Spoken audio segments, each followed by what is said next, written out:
hati kepada manusia. Allahumma aftah lana hikmataka ya Allah.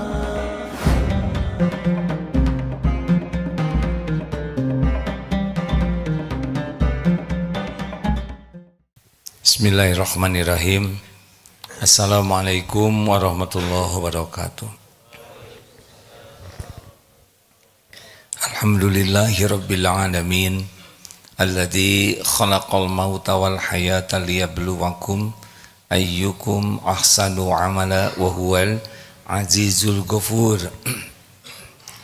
Allahumma salli wa sallim wa barik ala sayyidina Muhammadin wa ala alihi wa ashabihi ajma'in. Semoga kita diberi karunia hayatan thayyibah, kehidupan yang baik. Semua orang ingin bahagia, tua, muda, laki, perempuan, Islam maupun yang tidak Islam, semuanya ingin bahagia. Tapi belum tentu orang tahu bahagia itu seperti apa. Bahagia itu tidak selalu ada pada yang kita inginkan. Karena hidup ini sepenuhnya adalah ujian. Surat Al-Anbiya ayat 35. A'udzubillahi minasyaitonirrajim. Kullu nafsin dha'iqatul maut. Walanabluukum bisyarri wal khairi fitnah. Wa ilaina turja'un. Setiap makhluk yang bernyawa pasti merasakan mati. Dan dalam hidup ini Allah menguji kita dengan keburukan dan kebaikan. Dan kepada Allah lah kita kembali. Jadi sepenuhnya hidup ini ujian.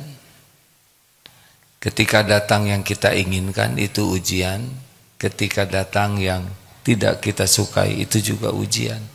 Dipuji ujian, dicaci ujian, sakit ujian, sehat juga ujian. Ujian mana yang paling berat? Ujian yang paling berat adalah sesuatu yang membuat kita lebih mudah lupa kepada Allah. Karena lulusnya ujian adalah jadi ingat kepada Allah, itu lulus. Oleh karena itulah bahagia itu adalah ketika kita bisa menyikapi ujian ini dengan benar. Namanya apa? Hayatan thayyibah. Surat An-Nahl 97.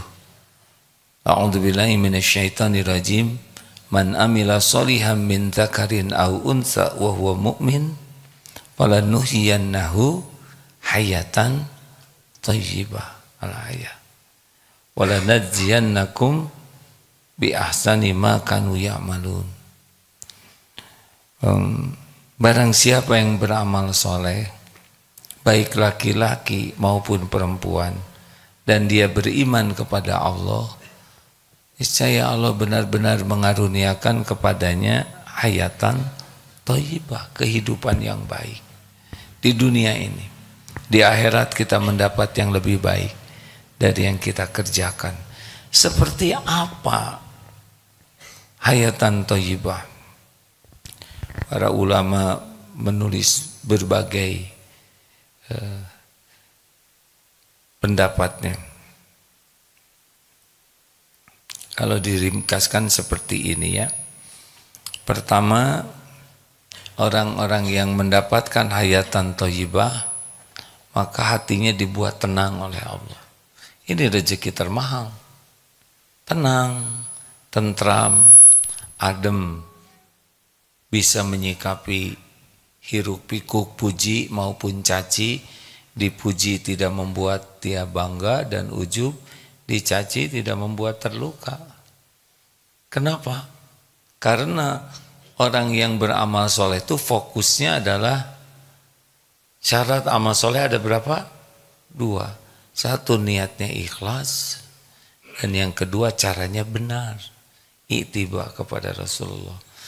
Di sini bahagia itu pada niat lillahi ta'ala, niat mencari keridhaan Allah, niat untuk mencari pahala akhirat, itu termasuk ikhlas hadirin. Dan hidupnya lurus benar di jalan yang Allah sukai. Jadi tidak ada bahagia dalam dosa, tidak ada bahagia dalam maksiat, tidak ada bahagia di dalam perbuatan tercela, tidak ada.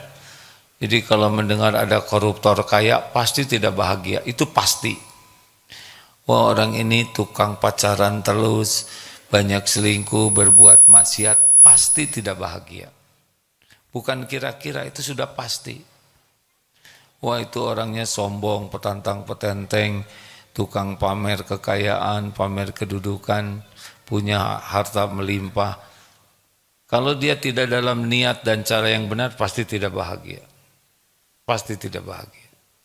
Karena bahagia itu diberikan oleh Allah pada orang yang ikhlas. Makanya tenang, rezekinya cukup, dan dia qanaah. Orang bahagia itu qanaah. Kemarin hadisnya dibacakan, qad aflaha man aslama wa ruziqa kafafan wa qanna'ahullahu bima ata. Pasrah ke Allah, rezekinya cukup dan qanaah. Puas, senang. Puas hatinya itu dengan Allah memberi ini, puas. Walaupun rumahnya kecil, kontrakan, puas. Walaupun kendaraannya sederhana, puas. Diberi apa aja, puas. Wah, kalau orang seperti ini bagaimana dia bisa maju? Justru karena dia qanaah, Allah menganggapnya bersyukur, Allah nambah. Walaupun mungkin tidak terpikirkan, tidak ingin, tapi kalau Allah mau memberi, nambah. Rasulullah qanaah sallallahu alaihi wasallam, para sahabat qanaah, dan diberi saja oleh Allah. Jadi kalau qanaah itu tidak menghentikan pemberian Allah, malah menambah karunia Allah. Bahagia dan ditambah. Apalagi orang-orang yang hayatan thayyibah, ya selain ketenangan, bahagia, kemudian ridho, hatinya tuh ada episode apapun tidak komplain, terima. Yang menderitakan orang itu tidak menerima. Tidak menerima takdir itu penderitaan. Padahal kalau memang Allah menakdirkan sesuatu, ya kita tidak punya pilihan, harus terima. Kita ini ciptaan Allah, kita ini milik Allah. Ini kita tidak tahu nih, turun dari sini apa yang akan terjadi, tidak tahu sama sekali. Tapi semua perbuatan Allah pasti baik. Terima. Nasi jadi bubur, terima, sambil cari cakwe, ayam, kacang polong, kerupuk, kecap, seledri, bawang goreng. Tidak boleh seperti yang lagi jalan, genteng jatuh, saya tidak terima, saya tidak terima. Padahal tanda terimanya sudah jelas, benyut. Terima hadirin. Ini suara saya lagi parau begini, saya terima. Habis suara yang mana lagi yang saya keluarkan? Nah, batuk, terima, udah keluar. Akan banyak kejadian yang kita sukai dan yang tidak kita sukai. Terima sambil taubat, karena yang tidak baik itu diundang oleh dosa kita, ya. Ridho, kemudian hayatan thayyibah, syukur. Syukur aja. Sibuk bersyukur atas semuanya. Alhamdulillah ya Allah, saya bisa napas, bisa kedip, bangun, alhamdulillah, tulang saya masih komplit, bisa jalan ke toilet, alhamdulillah, dekat. Gimana kalau jauh di toilet ada lubangnya, alhamdulillah. Gimana nggak ada lubangnya? Ada air, alhamdulillah. Nggak usah dibunyikan ya, alhamdulillah toilet. Enggak, bukan begitu hadirin. Alhamdulillah, ada air, ada sabun. Masya Allah, nikmat itu dari Allah. Buka lemari, ada pakaian untuk menutup aurat, alhamdulillah. Lihat makanan, ada air minum, alhamdulillah. Ala kulli hal, alhamdulillah. Assalamualaikum, alhamdulillah ada yang menyapa. Waalaikumsalam warahmatullahi wabarakatuh. Oh, ini semua nikmat berwarna alhamdulillah, karena ada yang tidak bisa lihat. Suara apa? Suara aagim ya. Menyerupai ayam serak ya. Oh, alhamdulillah bisa mendengar. Tiba-tiba pas duduk kejepit, oh alhamdulillah. Kenapa alhamdulillah? Masih ada rasa sakit. Kalau nggak ada sakit, gawat ini. Ngedudukin katel panas juga. Oh, apa ini kok bau? Ada yang terbakar padahal pantat dia, kan repot. Alhamdulillah, ala kulli hal. Yang orang yang hayatan thayyibah, alhamdulillah. Dalam segala keadaan. Dan kalau orang tenggelam dalam rasa syukur, udah nggak ada penderitaan itu, karena dibalik semua yang dianggap menderita juga banyak nikmat, banyak nikmat. Coba sakit gigi, syukur atau sabar? Ini ada mengerti bahasa Indonesia? Do you understand? Or I stand under you? Oh, pusing. Karena ini program apa nih? Budi apa programnya? PMK. Kok seragamnya sama dengan yang TK? Ya itu warna syalnya. Dek, yang ini program apa? Yang dari mana aja? Dari luar negeri itu ya? Dari mana, Dek? Jangan-jangan gak ngerti lagi saya tanya. Dek, dari mana? Yang mana? Yang mana aja, Dek? Yang pakai syal. Dari Qatar. Ada lagi dari mana lagi? Abu Dhabi. Mana pembinanya ada? Ah, ini dia. Dari mana aja, Dek, ini grup ini? Ada berapa puluh?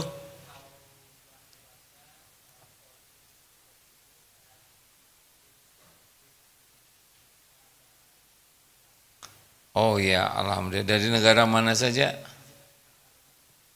Ya, oh ya, terima kasih. Oh, ini dari Qatar. Bisa bahasa Indonesia anak-anaknya? Oh, ini kecil berarti lahir di sana ya. Bahasa apa jadinya? Bahasa Inggris. Ya udah, ada aja sendiri yang ngobrol ya. Pokoknya disederhanakan ya. Alhamdulillah kalau mengerti. Jadi orangnya bersyukur enak, syukur. Coba sakit gigi sabar atau syukur? Jawab. Ah, itu benar, sabar dan syukur. Banyak mananya? Banyak sabarnya, banyak syukurnya kalau sakit gigi. Sakit gigi itu sakit yang paling dramatis. Sakitnya Masya Allah dan kurang wibawa ya. Ditengok juga kurang keren, selfie besar sebelah. Dikirimin buah-buahan, emosi karena makanannya dimakan oleh yang jaga.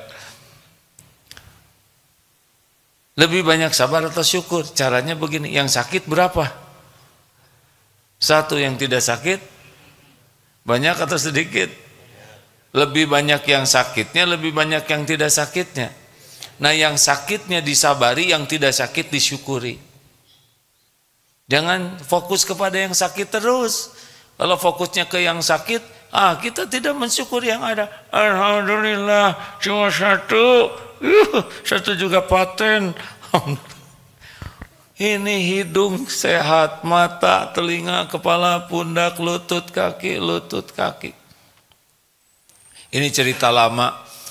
Pernah ada ibu-ibu sedih sekali di pojok sana, ingat cerita. Aduh, saya tuh sedih sekali. Kenapa, Bu? Saya tidak bisa menghilangkan kesedihan. Ya, ceritanya gimana, Bu?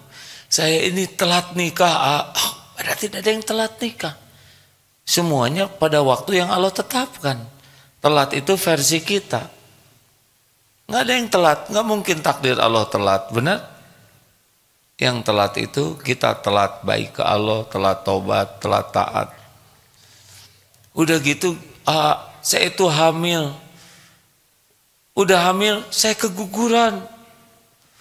Lalu ternyata di rahim saya ada kista. Tahu nggak? Enggak, Bu.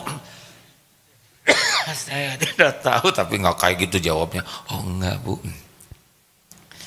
Tahu-tahu ternyata saya harus dioperasi. Rahim saya sekarang diambil, nangis. Bisa dipahami ya. Saya tidak mungkin punya anak. Nangis, sedih. Ya bisa dimengerti. Jangan dianggap remeh kepedihan itu. Karena kita lelaki tidak punya rahim. Pasti wanita ingin sesuatu yang menjadi fitrahnya seorang wanita. Sesudah agak lama nangis. Jadi yang diambil itu operasi apanya?